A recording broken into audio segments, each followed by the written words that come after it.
The words of Prime Minister Rishi Sunak earlier, addressing business leaders in the hope of reviving Britain's economy, named Business Connect. The Chancellor Jeremy Hunt also attending that conference, pledging to work with firms to try to reconcile the Conservative Party with business.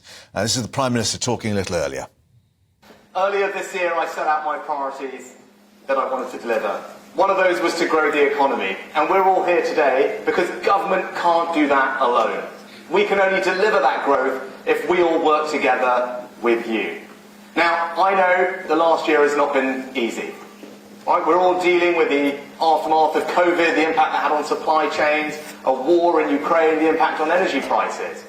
But I believe we are turning a corner. And that was that. Liam was at that conference, joins us now in the studio with On the Money. Fade to black or cut to black. I think he said, we've got your backs. Or did some of those business leaders think, actually, you're just putting up our backs in terms of telling everyone how great it was when they may think slightly otherwise? I think what's happening here is these are the early stages, wait for it, of a general election campaign. We're now in the long run-up. It could be a year, it could be 18 months of the general election. Of course, the Labour Party have been reaching out to the business community. I attended a similar event in London's Docklands just a month or so ago, and now the Tories are holding an event in a trendy part of London, King's Cross. It used to be a kind of seedy, down-at-hill part of London. It's now very much rejuvenated. Lots of tech companies and people with funny beards and so on drinking hipsters, soy lattes. Gosh, we're showing our age. But look, there were lots of business leaders there. Tory spin doctors claimed that half of the FTSE 100 CEOs were there. I find that a bit hard to believe, but anyway. Interestingly, journalists like me weren't actually allowed to mingle with the business leaders. It was quite closely controlled. And aside from that speech by the Prime Minister, which wasn't broadcast live, though it did go out via LinkedIn, the social networking, sort of professional networking website, I did get to speak to Jeremy Hunt for about 25 minutes with a very small group of other journalists. And I've got a couple of quotes here from him. It was on the record, but it wasn't filmed, so we're reduced to putting the quotes up as pieces of writing. The first one says, "We had a very bumpy ride politically last year," said the Chancellor Jeremy Hunt. Then he said, "But stability has now returned. Look at surveys of business leaders' opinion," and that is right. Those surveys, remember the Deloitte one last week, Mark? Yeah. "But that's not enough. We want to be the most prosperous and dynamic economy in Europe." And then the Chancellor went on to say, "The tax burden is too high, I agree, and we need to bring it down. But the way to do that is to grow the economy, and that's what we're focused on. Economic growth is absolutely essential to bringing down the tax burden." Now, a lot of Tory backbenchers will say, what do you mean? What do you mean? We need absolute tax cuts. We need cuts to tax rates.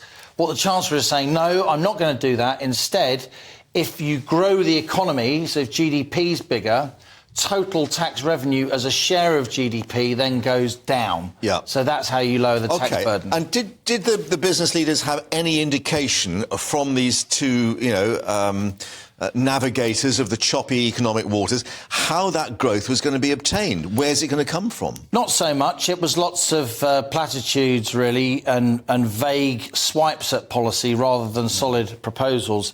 Both the Prime Minister in his speech and then the Chancellor in his briefing with me and a few other journalists said, look, both the Prime Minister and I, we are business people. We were both in business before politics. This is in our DNA. And yet they're unrepentant when it came to hiking corporation tax from 19 to 25%. They're unrepentant about the windfall tax in the North Sea. No more help on energy costs. No more help on energy costs for lots of small and medium-sized firms, as we've been reporting. So the Prime Minister did talk about, that we need more training, we need to raise productivity. But again, there was very little that was specific. Yeah. Now, the other aspect about trying to get the economy going and achieving growth, of course, is something not directly in their control, monetary policy, the Bank of England. You wrote in the Telegraph at the weekend about groupthink at the Bank of England, which is part of this equation. Did you get any indication from Jeremy Hunt whether he's quite happy to let them get on with it and leave them alone? Well, we did ask the Chancellor about the Bank of England, what it should do, and quite rightly the Chancellor said, look, they're independent. I don't comment on what they should do. My job is not to do anything that makes their life more difficult, i.e. the Chancellor would say unfunded tax cuts. And when the ghost of Liz Truss and Kwasi Kwarteng was in the room, he didn't mention them by name, but he says we've had lots of instability, we need to regain credibility. That's a debate for another day. I think the really key thing from this interaction I've just had with the Prime Minister and the Chancellor, Mark, is this idea that we're at a turning point. That is the narrative that they are trying to get going before those crucial local elections. Early next month, we've got local elections across 230 councils in England, thousands of seats up for grabs, and the Chancellor and the Prime Minister, they want to convey, look, stick with us,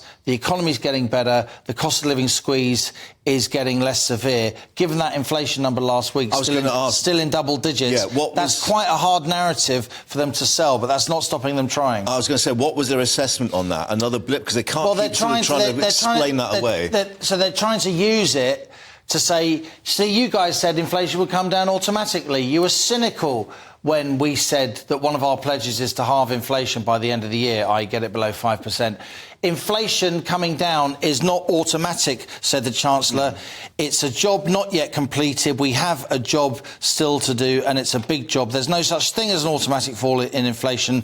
I just have to make sure, Jeremy Hunt told me, that what I do doesn't make the bank's job more difficult. I do think, Mark, I'll say it here now, I do think the April inflation number, when it comes out, will be significantly down. I think it will start with an 8. Rather than a 10 or a 9. Wow. The reason I think that is because I've been looking at the energy figures over the weekend, and energy went up so sharply in April 2022, and it's much lower now in terms of wholesale prices. I do think those energy prices will fall out of the inflation. We've got this flip side of these incredible grocery prices and the food staples. In terms of people's pockets, that's what's really hitting them. And you've been suggesting perhaps that the margins, as they're described at the supermarkets, the profits, a little bit too greedy perhaps in some respects. I think there's a real stark contrast now, and a worrying contrast between ever-rising food price inflation. Food price inflation went up in March from 18% in February to 19.1% in March as the CPI overall inflation came down. And wholesale food prices have fallen for 12 months in a row on global markets. So I do wonder how the big retailers can justify ongoing food price inflation at this level. Is there anything that the government could or should do in terms of intervening in that? Well, I think it should intervene in the sense that it casts its beady eye and just publicly says to the food retailers... We're looking at you. Come on. I mean, come on. There is a sense, and the food retailers obviously would deny it. They're not here to defend themselves. I just say that they deny any impropriety, any kind of opportunistic use of an inflationary environment to broaden their margins. They deny that.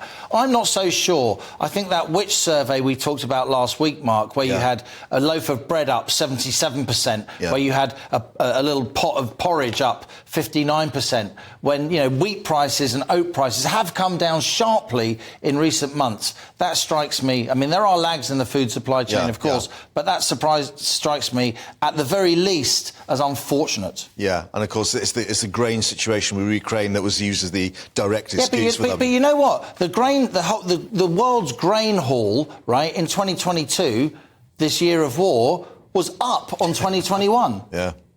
So that's why wholesale prices have fallen, because there was the initial shock. This time last year, oh my God, Russia, Ukraine, gosh, don't they export lots of wheat and sunflower seeds and oil and all vegetable oil, all the rest of it. But actually, crops around the world have responded. Crops in Latin America, North America, Western Europe, we've had bumper crops. So actually, grain prices have fallen, and that's why I wonder why the price of staples is still going up so much. Liam, hot foot from meeting the Chancellor. Thank you very much indeed. Bring us up to date here first on GB News. But let's return now to the Diane Abbott